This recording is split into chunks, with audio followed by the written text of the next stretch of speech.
Kaum Saduki pada zaman Yesus merupakan kelompok aristokratik yang memiliki kedekatan dengan kekuasaan, terutama dalam konteks politik dan keagamaan di Yerusalem.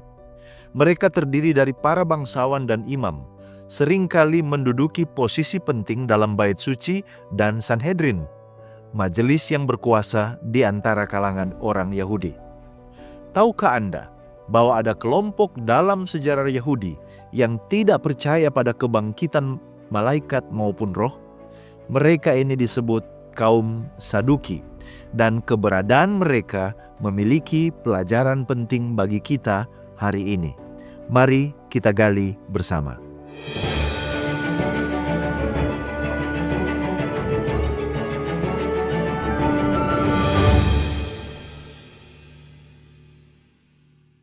Bagian yang pertama, mari kita lihat siapa kaum Saduki itu. Kaum Saduki adalah salah satu sekte Yahudi yang disebutkan dalam Perjanjian Baru. Mereka sering muncul sebagai lawan Yesus, Yohanes Pembaptis, dan juga para rasul. Ada beberapa fakta penting tentang mereka. Yang pertama, pandangan teologis mereka. Mereka tidak percaya kepada kebangkitan tubuh, malaikat, ataupun roh. Kita bisa baca di dalam Kisah Para Rasul 23 ayatnya yang ke-8. Berbeda dengan kaum Farisi, mereka ini hanya menerima hukum tertulis di dalam Taurat dan menolak tradisi lisan yang dipegang oleh kaum Farisi. Dari segi posisi sosial, kaum Saduki biasanya berasal dari kalangan imam, bangsawan, dan orang-orang kaya. Mereka memiliki pengaruh besar di Sanhedrin, yaitu badan pengadilan tertinggi di dalam agama Yahudi. Dari segi sikap politik mereka mendukung kerjasama dengan pemerintahan Romawi, yang membuat mereka lebih berorientasi pada kekuasaan dan status sosial dibandingkan kepada kehidupan rohani. Mereka juga memiliki karakteristik umum.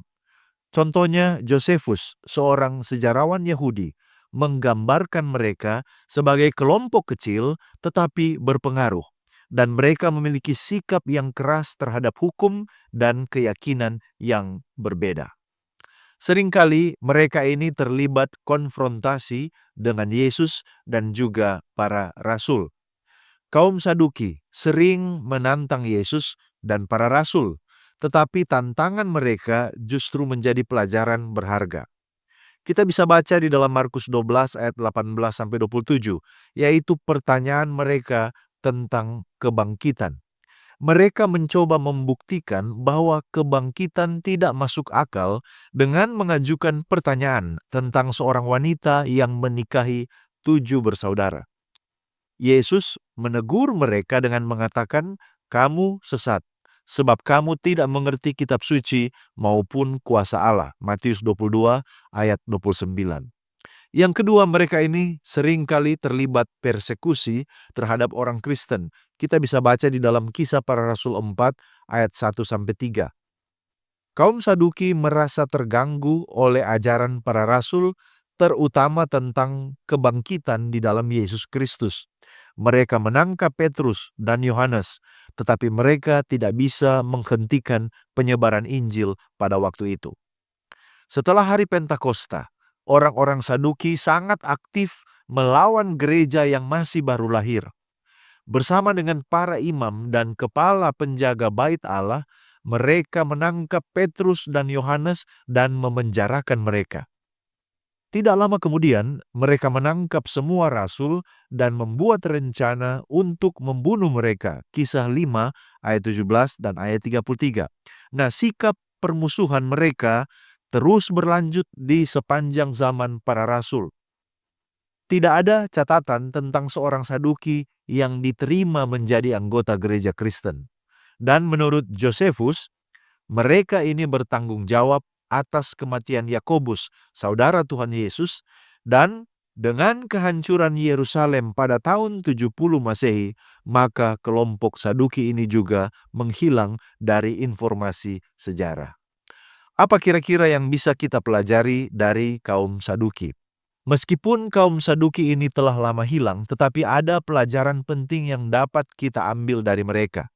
Yang pertama, jangan mengabaikan dimensi rohani.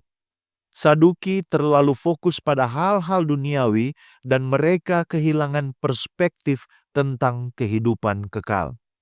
Kita diingatkan untuk menyeimbangkan perhatian kita pada kebutuhan duniawi dan juga berfokus pada hal-hal rohani, sesuai dengan Kolose 3 ayatnya yang kedua. Yang kedua, hati-hati dengan sikap eksklusif. Mereka ini merasa benar sendiri dan merendahkan tradisi lain, seperti tradisi lisan orang Farisi. Kita diajarkan untuk rendah hati dan terbuka terhadap berbagai cara Tuhan bekerja, sesuai dengan Mika 6 ayatnya yang ke-8. Yang ketiga, pentingnya untuk memahami kitab suci. Ketidakpahaman mereka terhadap kitab suci membuat mereka salah dalam memahami tentang kebangkitan. Pelajaran bagi kita adalah untuk terus belajar dan merenungkan firman Tuhan sesuai dengan 2 Timotius 3 ayat 16 dan 17. Pelajaran yang keempat adalah jangan menjual prinsip demi kepentingan duniawi. Kerjasama Saduki dengan Romawi menunjukkan kompromi pada prinsip demi kekuasaan. Kita dipanggil untuk tetap setia pada prinsip kebenaran meskipun kita menghadapi tekanan, sesuai dengan Matius 6 ayat 33. Kaum Saduki mengajarkan kita bahwa kehidupan tanpa iman pada kebangkitan dan dimensi rohani pada akhirnya akan kehilangan makna yang sejati. Walaupun benar gereja hadir untuk membawa berkat bagi pemerintah, tapi tujuan utama eksistensi gereja bukanlah untuk menjadi alat atau pelayan pemerintah. Gereja harus tunduk kepada satu-satunya Tuhan, yaitu Yesus Kristus. Mari kita renungkan, apakah kita lebih mirip dengan kaum Saduki yang mengutamakan duniawi, ataukah kita sedang berjalan menuju kehidupan yang kekal bersama Tuhan?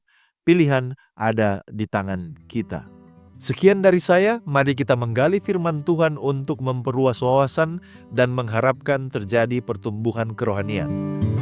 Jika Anda merasa diberkati dan dicerahkan oleh pembahasan ini, silakan bagikan video ini kepada orang-orang terkasih. Kita akan berjumpa kembali pada episode berikutnya hanya di Depth Insight Growth. Tuhan Yesus memberkati.